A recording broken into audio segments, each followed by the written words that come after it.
अजीत डोभाल की एंट्री के बाद अमृतपाल सरेंडर को तैयार। खालिस्तान तो छोड़ो, ब्रिटेन और कनाडा ने भी मानी हार। एक भी गोली नहीं चली और अमृतपाल का गेम ओवर हो चुका है। मोदी सरकार के आगे सबका पत्ता कट चुका है। रियल लोकेशन ट्रैक होने के बाद अटकी अमृतपाल की सांसें। छापेमारी के दौरान होगा उसका एनकाउंटर। कश्मीर में फेल होने के बाद खालिस्तानियों को भड़काकर पंजाबी सिखों में आग लगाने को तैयार है पाकिस्तान। खुद के घर में खाना नहीं, लेकिन भारत माँ की बर्बादी का सपना देख रहा है आतंकिस्तान।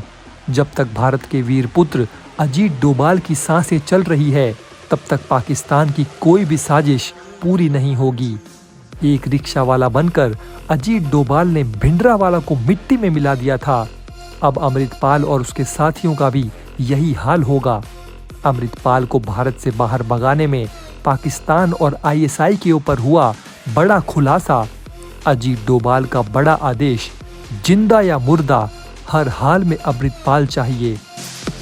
तो दोस्तों, पाकिस्तान और खालिस्तान ये दोनों ही सबसे ज्यादा अगर किसी से डरते हैं तो वो है अजीत डोभाल से। अमृतपाल और अजीत डोभाल को लेकर बेहद खतरनाक खुलासे सामने आ रहे हैं। इस ब्रेकिंग न्यूज़ को सुनकर अमृतपाल की रातों की नींदें उड़ गई है, क्योंकि भारत के वीर पुत्र अजीत डोभाल दुनिया के सबसे खतरनाक डिटेक्टिव में से एक हैं, जिन्होंने पाकिस्तान और खालिस्तान में घुसकर पहले उनकी बैंड बजा रखी है। और ये बात दोनों को अच्छे से पता है। अपना भेष बदलकर और पहचान छुपाकर अजीत डोभाल ने कई सालों तक पाकिस्तान में घुसकर उसके चप्पे चप्पे पर अपनी पकड़ बना ली थी और पाकिस्तान की खुफिया एजेंसी आईएसआई को इस बात की भनक तक नहीं थी। ठीक उसी प्रकार दोस्तों, अजीत डोभाल ने खालिस्तान समर्थक भिंडरेवाले की मांद में घुसकर उसकी औकात का पता लगा लिया था, जिसके बाद ऑपरेशन थंडर के तहत भिंडरावाले को मार गिराया गया था।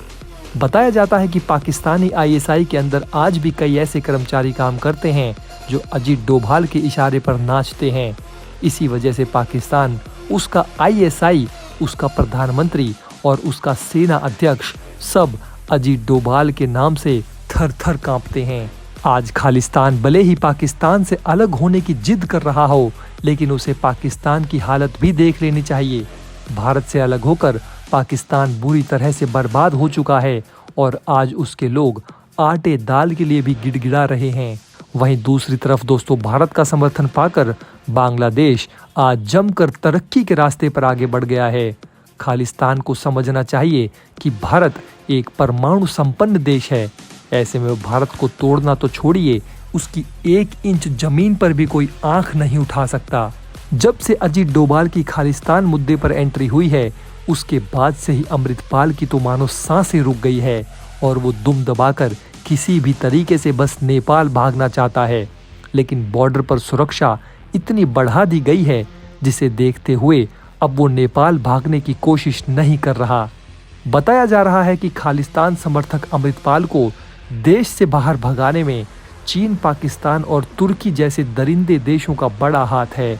लेकिन जब तक अजीत डोभाल साहब की सांसें चल रही है, तब तक वे भारत माँ की आंखों में आंसू नहीं आने देंगे।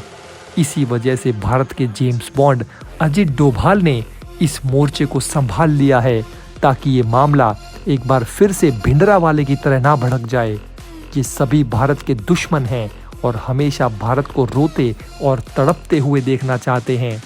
पिछले कुछ दिनों में ही अमृतपाल कई जगहों से भागा है। वो बार बार अपनी लोकेशन चेंज कर रहा है। पुलिस को चकमा देने में वो कामयाब भी हो रहा है, क्योंकि दोस्तों, मानो या ना मानो, कहीं ना कहीं पंजाब पुलिस भी अमृतपाल का समर्थन कर रही है। कुछ दिन पहले ही उसे पंजाब के पटियाला में देखा गया था, जिसके बाद दिल्ली आईएसबीटी पर भी उसके मौजूदगी की खबरें सामने आई थी। लेकिन अब दोस्तों, बताया जा रहा है कि वो उत्तर प्रदेश के गांव और खेतों में घूम रहा है और किसी तरह से नेपाल भागने की तैयारी में है। हिमाचल और जम्मू कश्मीर से लगती पंजाब की सीमा को सील कर दिया गया है। 8 से 10 राज्यों में पुलिस उसकी कुत्तों की तरह तलाश कर रही है।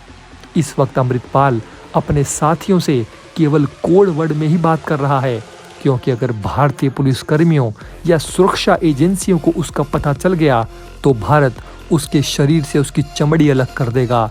उसे इस बात का डर है कि पुलिस उसका एनकाउंटर भी कर सकती है।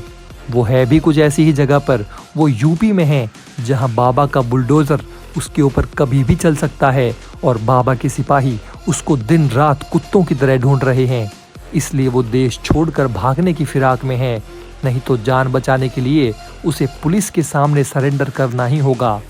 अकाल तख्त के जत्थेदार ने भी अमृतपाल से गुजारिश की है कि वो सरेंडर करके अपनी जान बचा ले और पंजाब की स्थिति को नॉर्मल करने में मदद करे। दोस्तों, अमृतपाल के कई करीबी पकड़े जा चुके हैं और धीरे धीरे अमृतपाल के ऊपर भयंकर खुलासे कर रहे हैं। इसी बीच दोस्तों, खबर एक ये भी आ रही है कि अमृतपाल ने एक फेक संगठन बनाया था जिसका नाम वारिस पंजाब दे था।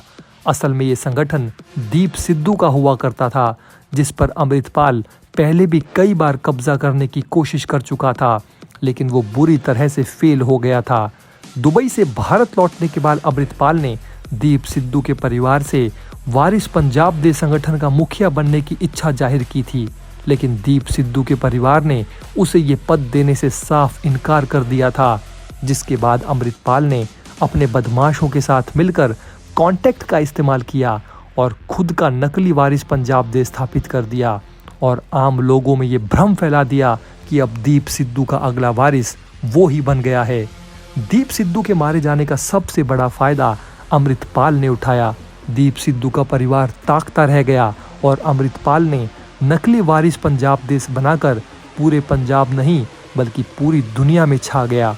लेकिन आज दोस्तों, दीप सिद्धू का परिवार ये बात मानता है कि वारिस पंजाब दे का असली हकदार वही है, लेकिन अमृतपाल ने उसके संगठन को हाईजैक कर लिया है। लेकिन अब पीएम मोदी ने अजीत डोभाल को खुला आदेश दे दिया है दोस्तों, ताकि अमृतपाल को जिंदा या मुर्दा जल्द से जल्द पकड़ा जाए और खालिस्तान का ड्रामा भारत से हमेशा के लिए खत्म किया जाए। हम सब जानते ही है दोस्तों कि ब्रिटेन और यहाँ तक कि कनाडा में भी किस तरह से खालिस्तान का समर्थन किया जा रहा है।